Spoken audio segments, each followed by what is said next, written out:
น้ำก้อนดีครับ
ช่องไปไหนช่องไปไหนบอลเอาไว้ครับภาพภาพไป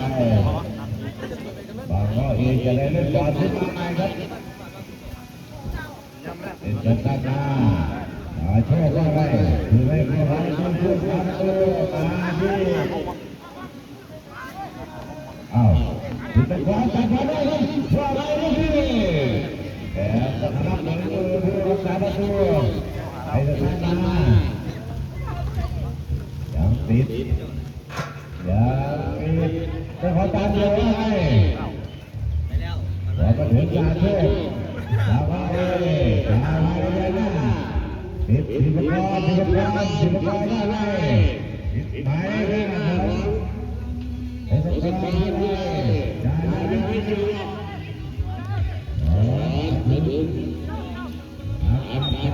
รัดลงรัดก็ต้องลงทีมเลยมันจะมีแต่พื้นที่เขาไปแนนได้ยังต้องการกันน้องมันเล่นน่ะนะ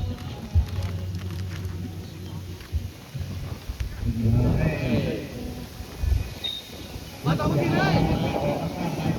หายอยู่ดึงตรงเขาบอกว่าโอ้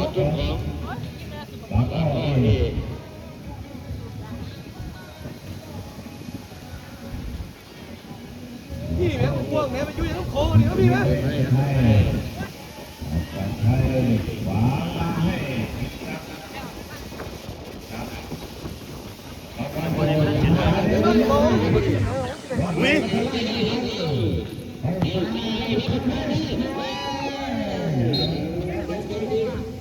ว่าทีนี้ต้องเปลี่ยนไฟหัวดิถึงแล้วน้องมันเล่นลากบอลต้องสู้ไม่ได้ผมมาก่อนเมื่อหาไม่ได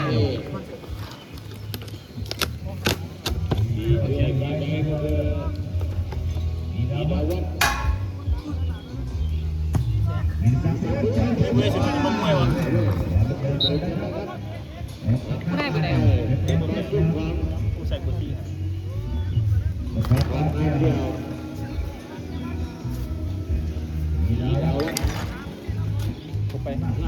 งมันมีเก่าต้น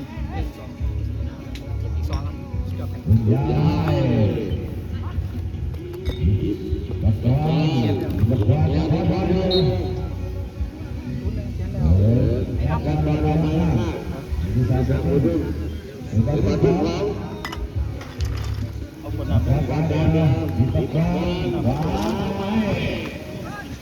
าจจะคิดว่าอะไร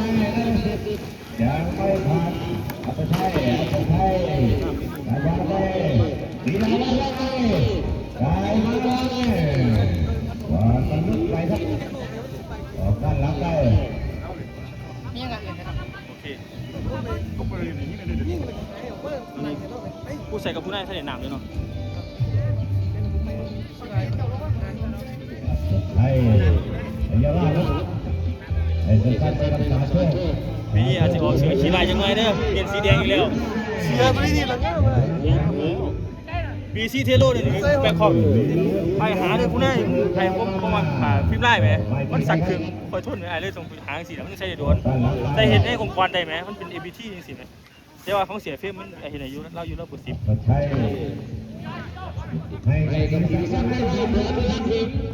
อย่าลงเขาต้อง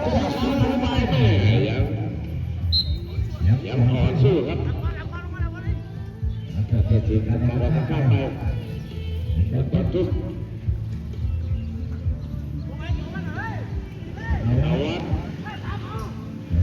ผู้มาให้กับ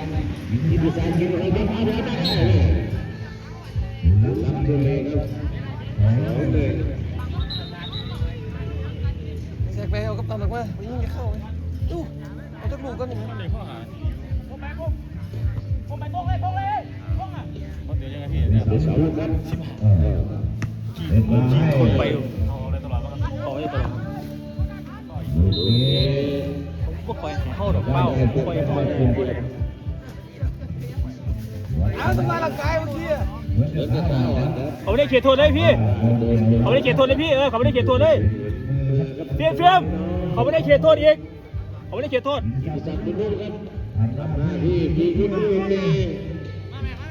ปานดีมีลุ้นเดียวว่าไงครับจับหัวให้อัดไทยไทยบอลเรียบร้อยโอ้เดี๋ยวเราแจกเห็นกันเดี๋ยวจะมายิ่งมาเขาเตรียมตัวเราแจกกันอีกนะ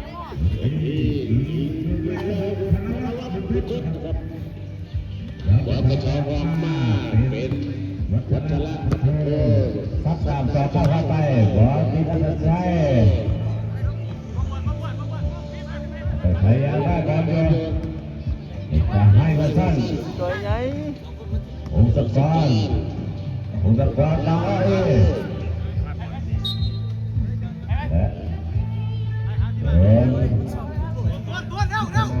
กระโดดเข้าไป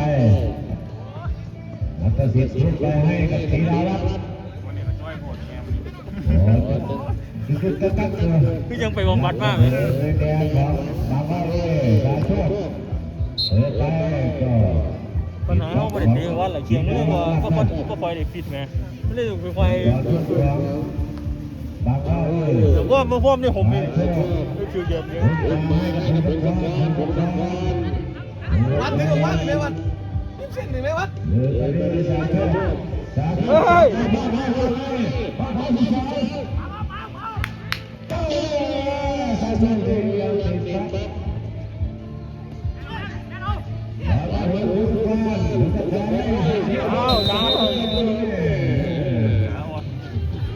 เอาเองไหม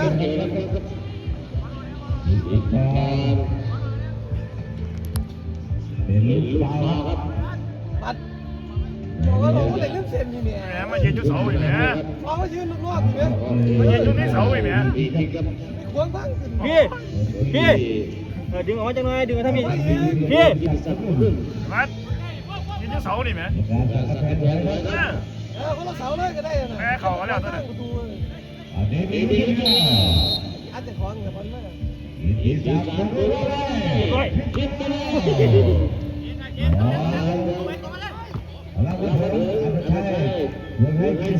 ปตัวเต็งจอย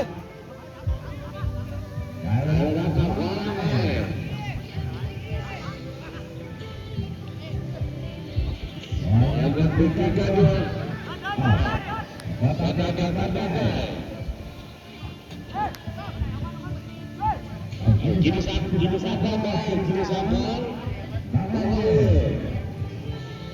กินสัตว์ได้ไหมบอลเปิดได้โอ้โหลูกอะไรวะเป็นบาปที่ดีเลย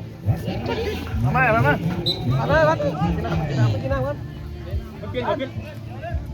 กเป็นก่อนดีหรอกินน้ำด้วยตัวนี้กินน้ำด้วยกว่าตัวตัวชุนเอาซอมีแห้งก่อนกินสปอนเซอร์ไปนะเดี๋ยวกินก่อนกินออกดีหรอ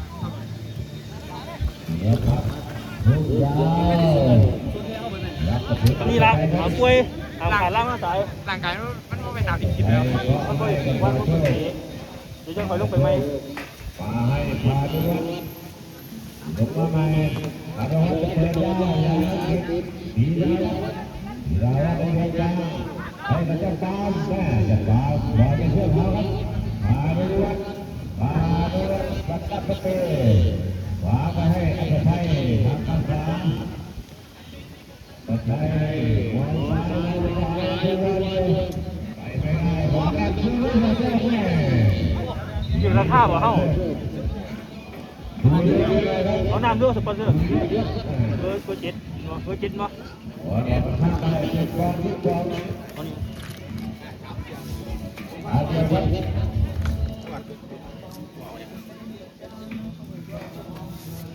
ร้านปาเต้ที่เลยกับกองที่กองที่นี่วันแสดงข้ามไปไม่ดีป่ะ เหลือเป็นตัวครับมีการเป็นตัวครับเย็นตัวครับออกหน้าข้ามได้เลยนะครับดีลงไปไม้ตัวจับครับนี่เขาหวานเปล่าเอาไปใส่เลือกเอาเลยทีเดียวที่ออกไปก็คือยุทธนามาดูกันนะครับดีละครเปิดเลยไปทางไปพลังไปทีนี้ธนวัฒน์อาภรณ์ขึ้นมาอัดเถอะบ้านเลยไปอัดนี่มาอัด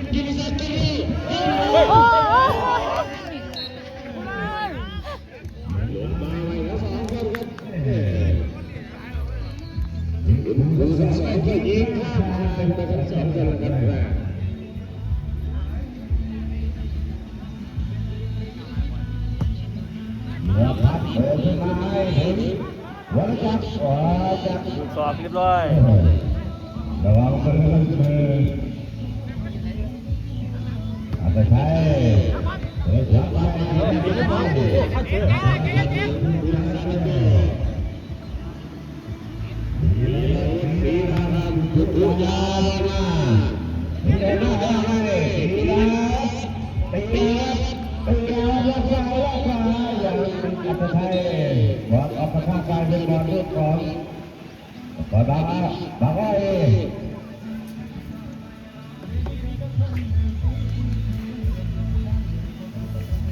ที่เราเซลนี่ก็เลยที่เราทำรถเซลไงคนที่จะเพิ่มเป็นสีดาวัฒน์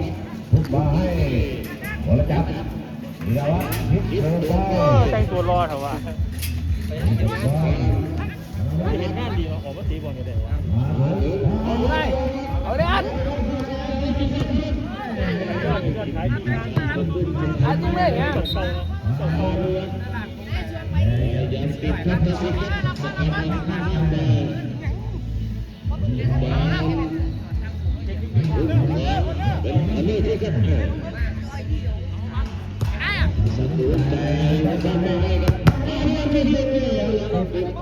ตะกอนบอลรับไม่ใช่ให้ผ่านได้ติดกระเซ็ตของบอลนั่นเนี่ย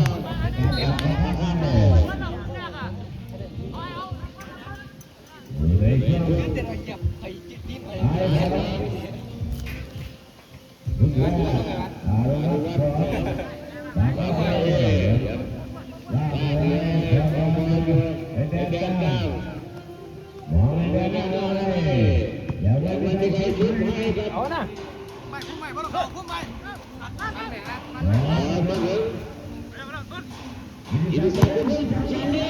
เข้ามาละอัดเข้ามาละ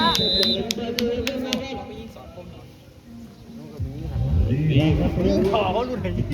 เขาลุ้นไหน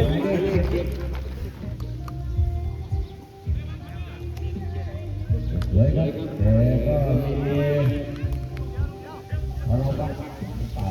ที่ยืนอยู่บางคนตาประตูเหมือนกับเสียงนครบาลเลยบางก็ไป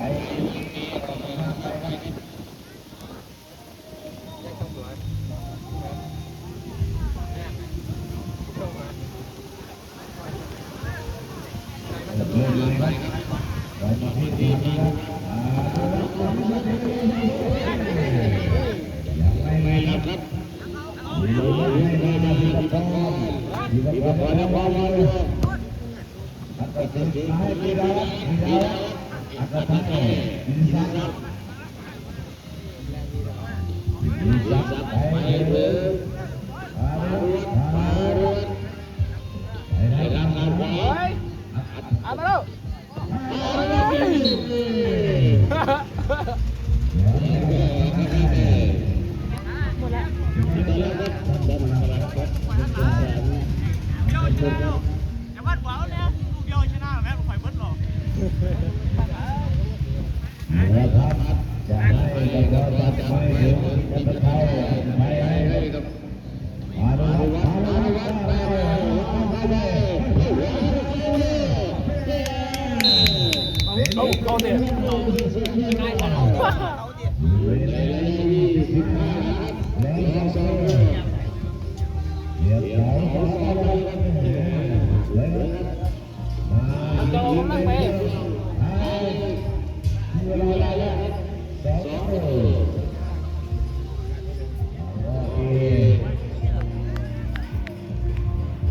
สองคนต่อหนึ่งครับ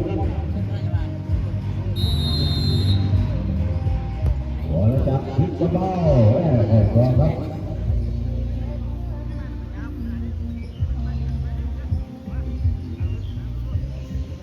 อาวัตขวามาลากมาซ้ายกับอินิศักดิ์ว่าก็ได้เรียนตามได้ทำเลยบันปินให้กันสักครั้งพุทธเจ้ามาสายเพื่อนด้วยสองกันเลยออกแล้วก็เลยคิดสองพอตาเดียวเหยียบตะขาดหลายคนของหน้าฟังหลายเหยียบขาดมันดำหลายสุดท้ายผู้เดียวพอแม่พี่น้องที่ไปได้นะครับเรื่องการน้ำที่ทางเข้ามาอย่าตีกาโชคครับติดขวาแก้มที่สองที่สอง หมดแล้ว2 นาทีแล้วเนี่ยปาดีครับเตะกันเปิดเสื้อชุดรันสิริสิงห์ปาให้พิจารณาต่อเพิ่มขึ้นมาให้หลามเองนี่แพทเมาเนี่ยเมา